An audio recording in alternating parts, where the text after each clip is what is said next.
গতকালকে যাদেরকে গ্রেপ্তার করেছেন চাঁদাবাজি নয়, মূল হোতাকে তারাই কান্না ঘটিয়েছে, তাদেরকে বাইর করতে হবে।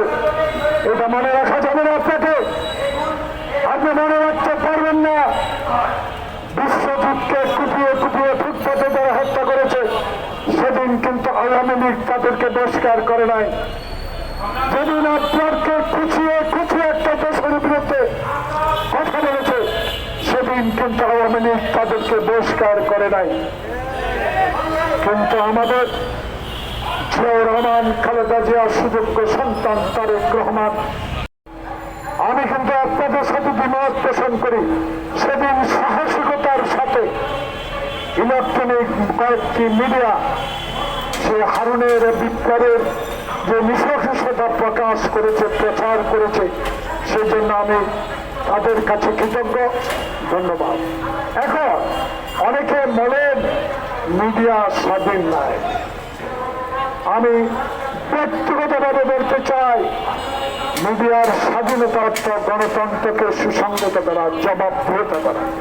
সেই মিডিয়া এখন বাংলাদেশের স্বচ্ছ স্বাধীন, কারো কথায় না, মালিকের কথায় না, নিজের কথায় না, যা সত্য তাই প্রচার করে। গতকাল যেটা দেখেছি, আমাদের দল সাহসিকতার সহিত যে কয়েকজনকে বহিষ্কার করেছে। মিডিয়ার ভাইয়েরা, আমি একজন ক্ষুদ্র রাজনৈতিক কর্মী, বহুবার পার্লামেন্টে যাবার আমার সৌভাগ্য হয়েছে। আমার গুণে নয়, ধানের শীষ শহীদ জিয়া, খালেদা জিয়া, তারেক রহমানের কারণে, এই দলের কারণে। কিন্তু গতকালকে পুলিশ কয়েকজনকে গ্রেপ্তার করেছেন, দল থেকে আজীবন বহিষ্কার করেছেন। ইতিমধ্যে মিডিয়া, আমাদের ছাত্র দল, যুব দল, স্বেচ্ছাসেবক দল বিএনপি কার্যালয় থেকে সংবাদ সম্মেলন করছেন, তারা নিখুঁতভাবে সবকিছু আপনাদেরকে জানাবে।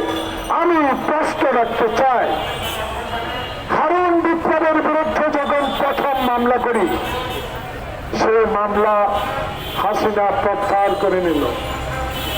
জুলাই বিপ্লবের পর আমি নিজে বাদী হয়ে শেরেবাংলা নগরে মামলা করলাম।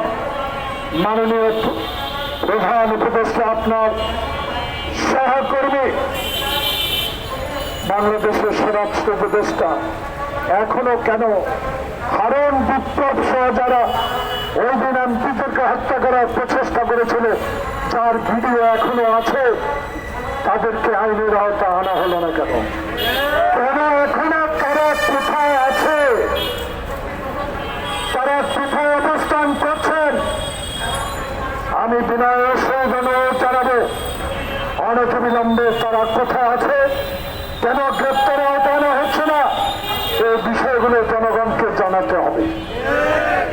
আমি আরেকটি দাবি করব আপনার কাছে, আপনি একজন আমার অত্যন্ত বন্ধু মানুষ, মুক্তিযুদ্ধের সহযোদ্ধা, আপনার সত্যতা নিয়ে আমার কোনো কথা নেই, কিন্তু বাংলাদেশে